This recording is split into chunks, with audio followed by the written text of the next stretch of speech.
Hello दोस्तों, SS study hub में एक बार फिर से आपका स्वागत है।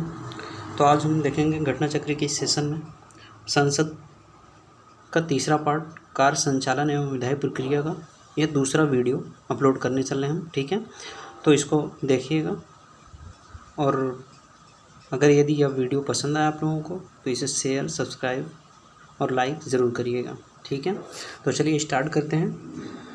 कार्य संचालन एवं विधायी प्रक्रिया का दूसरा पार्ट का पहले पार्ट में हमने 30 क्वेश्चन को कंप्लीट कर चुका था। अब हम एक 31 क्वेश्चन देखते हैं। 31 क्वेश्चन क्या है?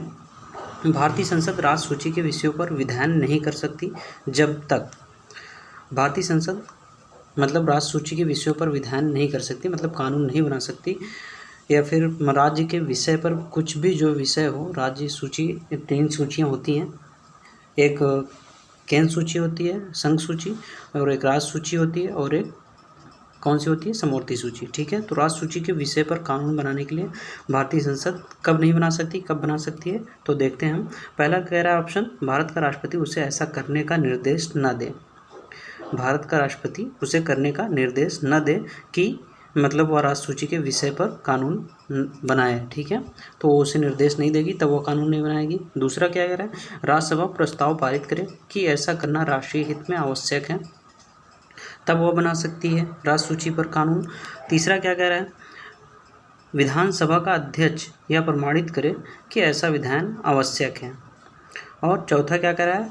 राष्ट्रीय आपातकाल लागू हो। ठीक है, तो इसमें ऑप्शन कौन सा सही है? Option D. ठीक है, तो ऑप्शन डी क्या है एक बार देख लेते हैं। 2 और 4, तो 2 और 4 राज्यसभा प्रस्ताव पारित करे कि ऐसा करना राष्ट्रीय हित में आवश्यक है, तो ये 2 सही हो जाएगा। ठीक है, और 4 राष्ट्रीय आपातकाल जब लागू हो तब ऐसा करने की अनुमति, मतलब राज्य सूची के विषय पर कानून बना सकती है संसद। ठीक है, 32 नंबर है, अंतर्राष्ट्रीय संधियों को भारत के किसी भाग अथवा संपूर्ण भारत में लागू करने के लिए संसद कोई भी कानून बना सकती है। अंतर्राष्ट्रीय संधियों को भारत के किसी भाग अथवा संपूर्ण भारत में लागू करने के लिए संसद कोई भी कानून बना सकती है। कब बना सकती है? सभी राज्यों की सहमति से। पहला ऑप्शन क्या कह रहा है? सभी राज्यों की सहमति से। दूसरा ऑप्शन क्या कह रहा है? बहुसंख्य राज्यों की सहमति से। और सी क्या कह रहा है? संबंधित राज्यों की सहमति से, बिना किसी राज्य की सहमति से। तो बिना किसी राज्य की सहमति से भी कानून संसद बना सकती है जब राष्ट्रीय हित में वो कार्य हो, मतलब ऐसा ना करने पर कोई बात हो सकती है, राष्ट्र में कोई दिक्कत हो सकती है, या फिर मतलब अंतर्राष्ट्रीय संधि जो अंतर्राष्ट्रीय संधियों को भारत किसी भाग, मतलब जो अंतर्राष्ट्रीय संधियाँ जो संधि हुई है उसको लागू करने के लिए संसद कानून बना सकती है। ठीक है, अगला है 33 नंबर, संविधान की विषय सूचियों में दिए गए विषयों के अतिरिक्त विषयों पर कौन कानून बना सकता है? तो ऑप्शन बी, कौन बना सकता है? संसद बना सकती है। ठीक है, इसका व्याख्या देख लेते हैं। भारतीय संविधान का अनुच्छेद 248 अवशिष्ट विधायी शक्तियों के बारे में प्रावधान करता है। इसके अनुसार संसद को किसी ऐसे विषय संबंध में जो समवर्ती सूची या राज्य सूची में प्रगणित नहीं है विधि बनाने का अनन्य शक्ति प्राप्त है। ठीक है, अनुच्छेद 248 के अनुसार अध्यक्ष सदन के किसी भी सदस्य को बोलने से रोक सकता है और अन्य किसी सदस्य को बोलने दे सकता है। यह घटना कहलाती है, क्या कहलाती है? बैठ जाना, यील्डिंग द फ्लोर। ठीक है मतलब उसको बैठाकर किसी और को बोलने की अनुमति दे दी जाती है। तो इसका व्याख्या देख लेते हैं। मर्यादा का मतलब क्या होता है? विनम्र एवं स्वीकार्य व्यवहार बनाए रखना। ये क्वेश्चन पूछा जाता है, देख लेना इसको, ये इंपॉर्टेंट क्वेश्चन है। ठीक है, पक्ष त्याग का मतलब क्या होता है? सदन के किसी सदस्य द्वारा वह जिस दल से चुनकर आया है उसका त्याग कर दूसरे दल में शामिल होना पक्ष त्याग कहलाता है। ठीक है, जो आप हाल ही में काफ़ी चर्चे में रहता है। ठीक है, दल बदल कानून इसको बोला जाता है। अंतर्प्रदन, किसी सरकारी अधिकारी से किसी नीति या कार्य के विवरण में की मांग हेतु संसदीय प्रक्रिया अंतर्प्रदन कहलाती है। बैठ जाने का मतलब किसी अध्यक्ष को सदस्य जो सदन में है, तो सदन में मतलब किसी को बोल के, मतलब किसी बोलते हुए व्यक्ति सदस्य को बोलते हुए उसको जो है बैठाकर किसी और को बोलने की अनुमति देना, ये अध्यक्ष के पावर, ये शक्ति होती है, अध्यक्ष के पास ये शक्ति होती है। ठीक है, अगला है संसद में शून्यकाल का समय जो होता है कौन सा होता है? अध्यक्ष में शून्यकाल का समय इसमें सी और डी दोनों सही है, ठीक है। 11 बजे से दोपहर 12 बजे तक होता है और दोपहर 12 बजे से अपराह्न 1 बजे तक होता है। समझ लेते हैं कि दोनों क्यों है, ठीक है। दोनों इसलिए है, शून्यकाल विशिष्ट भारतीय संसदीय व्यवहार है, विशिष्ट भारतीय संसदीय व्यवहार है। लोकसभा में प्रश्नकाल के बाद का समय शून्यकाल कहा जाता है, जिसकी अवधि 1 घंटा हो सकती है, जिसे 0 आवर भी कहा जाता है। इसे 0 आवर भी कहा जाता है शून्यकाल को। यह सामान्यतः दोपहर 12 से 1 बजे तक का समय होता है। पहले राज्यसभा में भी यही स्थिति थी, परंतु राज्यसभा में प्रश्नकाल की अवधि को वर्ष 2014 में परिवर्तित करके दोपहर 12 बजे से 1 बजे तक कर दिया गया। तदनुसार अब राज्यसभा में सर्वप्रथम 11 बजे से दस्तावेज सदन के पटल पर रखे जाते हैं, जिसके बाद सभापति की अनुमति के साथ तत्काल आवश्यक जनहित के मुद्दे उठाए जाते हैं और फिर विशेष उल्लेख 12 बजे तक लिए जाते हैं। इस प्रकार अब राज्यसभा में शून्यकाल का समय प्रश्नकाल से पूर्व सुबह 11 बजे से दोपहर 12 बजे के बीच हो गया है, जबकि लोकसभा में पूर्ववत प्रश्नकाल 12 से 1 बजे तक है, ठीक है। मतलब राज्यसभा में 11 बजे से 12 बजे तक हो गया है, पहले उसमें भी वही समय था लेकिन अब ये बदल गया है, तो 11 बजे से दोपहर 12 बजे तक हो गया है। और लोकसभा में जो है पूर्व जो नियम था वो वही है, 12 बजे से 1 बजे तक, ठीक है। प्रश्नकाल के बाद शून्यकाल। तो संसदीय प्रक्रिया में शून्यकाल शब्द को औपचारिक मान्यता प्राप्त नहीं है। शून्यकाल में किसी तत्काल आवश्यक जनहित के मामले को उठाने के लिए सदस्य प्रतिदिन अध्यक्ष या सभापति को पूर्व सूचना देते हैं, ठीक है। जो भी सदस्य जो प्रश्न पूछना चाहते हो तो मतलब सूचना पहले से दे दी जाती है। किसी मामले को उठाने या न उठाने की अनुमति या मामलों के क्रम का निर्णय अध्यक्ष या सभापति पर निर्भर करता है। इस दौरान सदन का कोई सदस्य अत्यंत महत्वपूर्ण विषयों से संबंधित प्रश्न मंत्रियों से पूछ सकता है और उत्तर देने को कह सकता है, ठीक है। 36 नंबर, शून्यकाल संसदीय व्यवस्था को किस देश की देन है? तो किस देश की देन है? भारत की देन है। अगला है 37, लोकसभा में शून्यकाल की अवधि अधिक से अधिक कितनी हो सकती है? तो 1 घंटा हो सकती है, ठीक है। राजनीतिक शब्दावली में शून्यकाल का अर्थ होता है, शून्यकाल का अर्थ क्या होता है? प्रश्नोत्तर सत्र, ठीक है। लोकसभा में किसी विधेयक पर आम बहस निम्नलिखित में से किस स्तर पर होती है? लोकसभा में किसी विधेयक पर आम बहस निम्नलिखित में से किस स्तर पर होती है? विधेयक की प्रस्तुति के समय, द्वितीय वाचन में, प्रतिवेदन स्तर पर, तृतीय वाचन में, तो द्वितीय वाचन में, ठीक है। तो इसको देख लेते हैं, इसकी व्याख्या। विधेयक को पुनर्स्थापित करने का प्रक्रम उसका प्रथम वाचन होता है। विधेयक को पुनर्स्थापित करने का प्रक्रम उसका प्रथम वाचन होता है। द्वितीय वाचन में विधेयक पर विचार विमर्श होता है, ठीक है। प्रथम वाचन में क्या होता है? विधेयक को प्रस्तुत किया जाता है। द्वितीय वाचन में क्या होता है? विधेयक पर विचार विमर्श होता है। सदन के सदस्य इसी स्तर पर आम बहस करते हैं। द्वितीय वाचन में ही सदन विधेयक को प्रवर समिति या दोनों सदनों की संयुक्त समिति को सौंप सकता है। द्वितीय वाचन में ही विधेयक पर खंडशः विचार भी होता है, प्रभारी सदस्य का यह प्रस्ताव कि विधेयक यथा संशोधित विधेयक पारित किया जाए।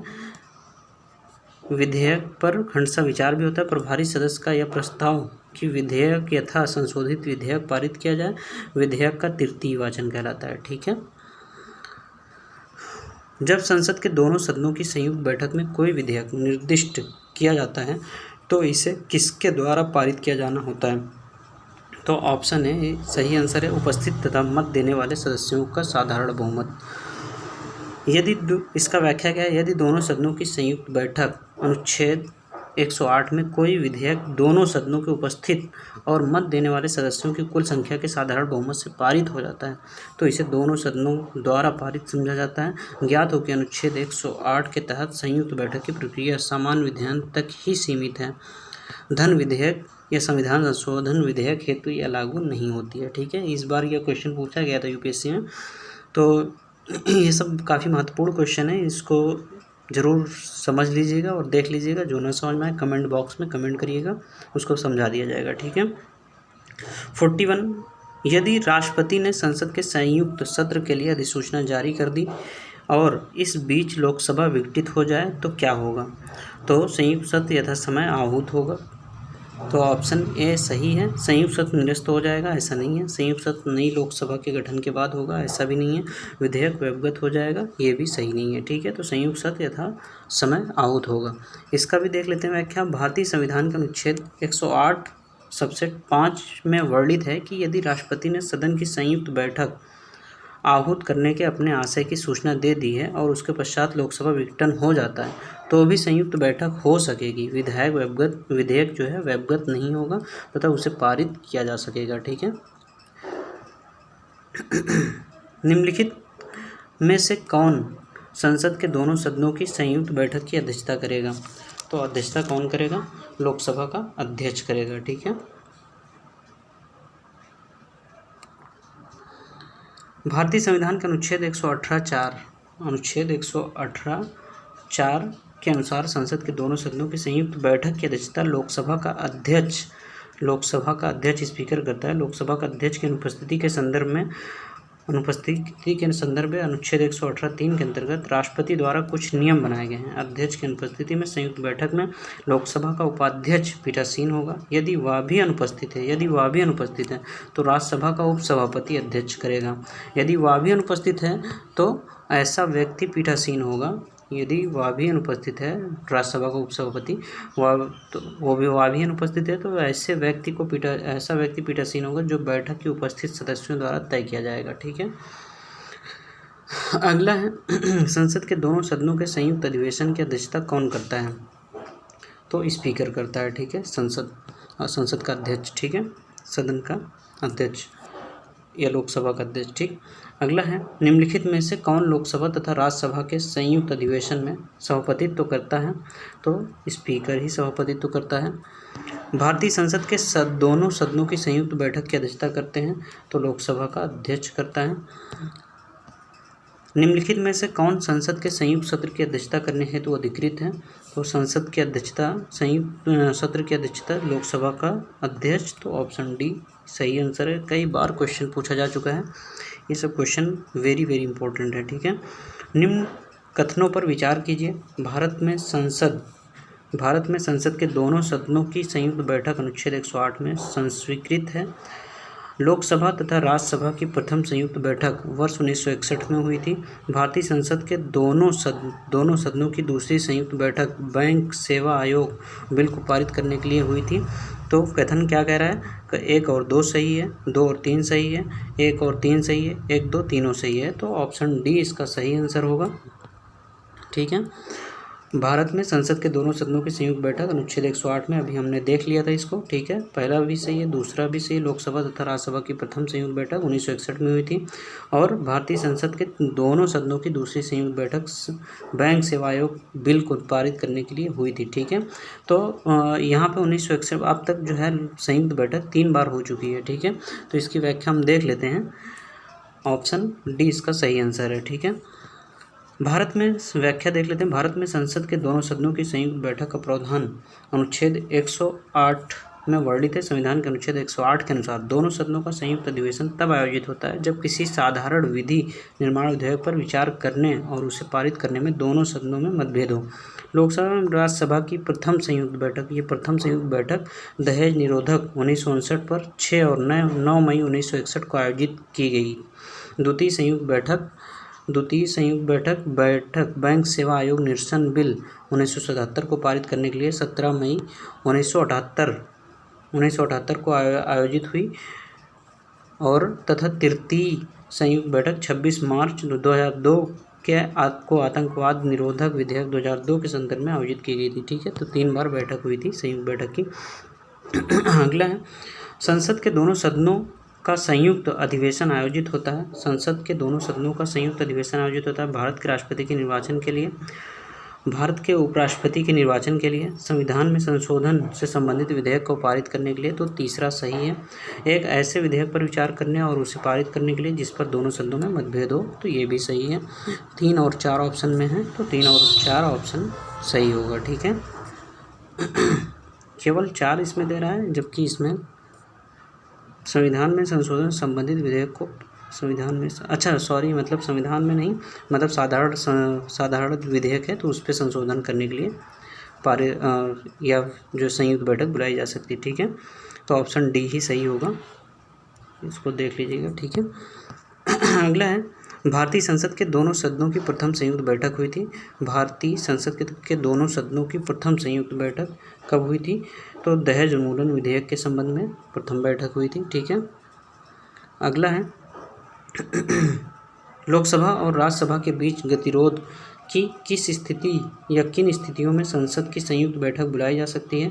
तो साधारण विधि निर्माण को पारित करने की स्थिति में। सही ऑप्शन है। धन विधेयक को पारित करने की स्थिति में गलत है। संविधान संशोधन विधेयक, ये भी गलत है, तो ऑप्शन ए सही होगा। निम्नलिखित में से किस पर गतिरोध दूर करने हेतु लोकसभा और राज्यसभा की संयुक्त बैठक हो सकती है? तो सामान्य विधेयक, यही ऑप्शन एक सही है। भारतीय संसद के दोनों सदनों की संयुक्त बैठक किस संबंध में होती है? तो किस संबंध में होती है? साधारण विधेयक के संबंध में होती है। कोई कानूनी विधेयक संसद के किस पटल पर रखा जा सकता है? तो ऑप्शन सी, दोनों में से संसद के एक पटल पर। ठीक है,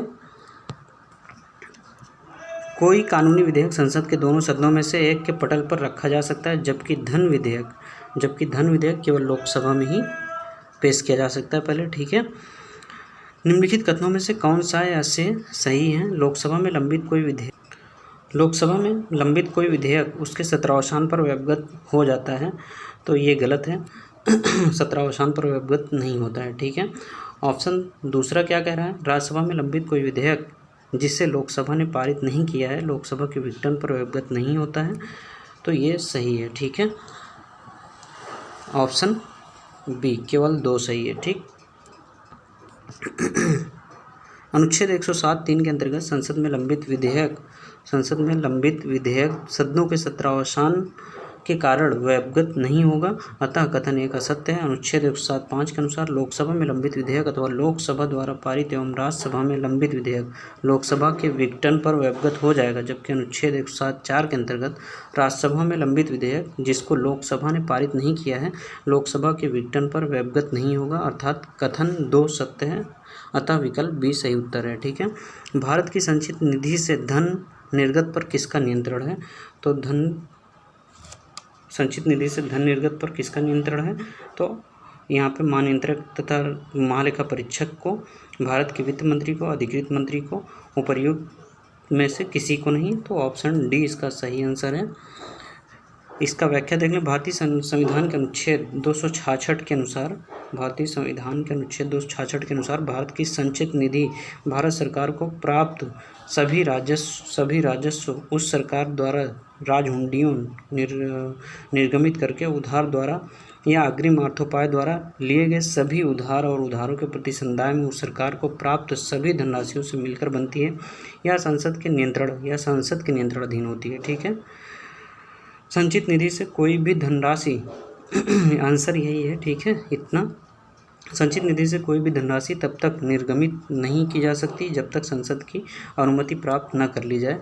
इसलिए बजट प्रावधानों के अनुरूप कार्यपालिका को संचित निधि से धन निकालने का अधिकार तभी प्राप्त होता है जब संसद अनुच्छेद 114 के तहत विनियोग अधिनियम के माध्यम से इस हेतु अनुमति प्रदान करती है, तभी निकाला जा सकता है। ठीक है, संचित निधि से धन।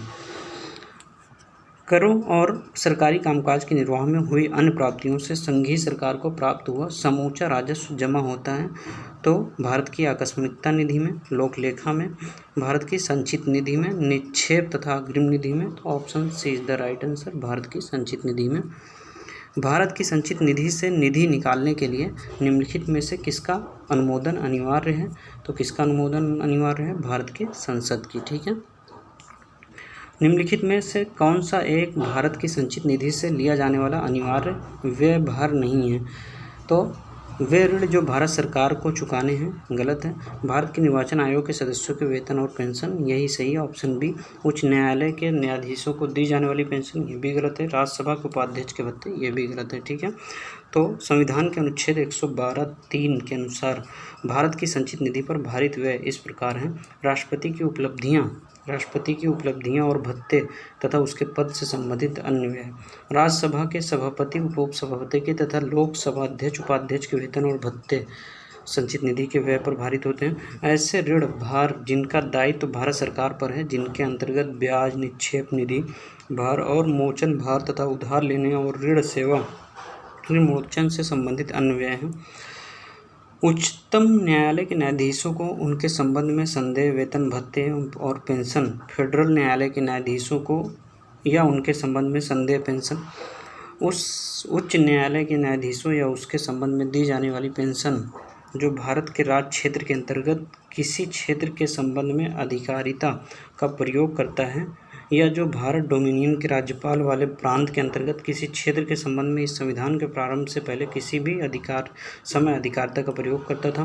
भारत के नियंत्रक महालेखा परीक्षक को उनके संबंध में संदेह, वेतन और भत्ते, पेंशन, किसी न्यायालय या मध्यस्थ अधिकरण के निर्णय, डिक्री या पंचाट की तुष्टि हेतु अपेक्षित राशियाँ, कोई अन्य व्यय जो इस संविधान द्वारा या संसद की विधि द्वारा इस प्रकार भारित घोषित किया जाता है यथा अनुच्छेद 322 के तहत संघ लोक सेवा आयोग के अध्यक्ष एवं सदस्यों को संदेह, वेतन, भत्ते और पेंशन दिया जाता है। ठीक है। नोट: भारत को राष्ट्रपति राज्यसभा के सभापति के रूप में वेतन व भत्ते प्राप्त करते हैं। निम्नलिखित में से कौन सा एक व्यय भारत की संचित निधि पर भारित नहीं है? तो भारत के राष्ट्रपति का वेतन तथा भत्ते गलत है। तो कौन सा नहीं है तो गलत बताना है। तो ऑप्शन भी, भारत को राष्ट्रपति का वेतन तथा भत्ते, यही ठीक है।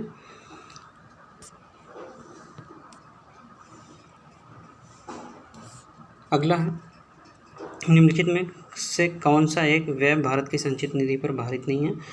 कौन सा एक व्यय भारत की संचित निधि पर भारित नहीं है? तो भारत के मुख्य न्यायाधीश के वेतन और भत्ते, भारत के नियंत्रक महालेखा परीक्षक के वेतन और भत्ते, भारत के प्रधानमंत्री के वेतन और भत्ते, संघ लोक सेवा आयोग के अध्यक्ष के वेतन और भत्ते। तो इनमें सब जो है संचित निधि पर भारित हैं। सिर्फ भारत के प्रधानमंत्री के वेतन और भत्ते भारत की संचित निधि पर भारित नहीं है। ठीक है। तो यह सेशन यहीं तक हम रोकते हैं। ठीक है। अगर यह सेशन आप लोगों को पसंद आए तो इसे लाइक, शेयर, सब्सक्राइब जरूर करिएगा। धन्यवाद।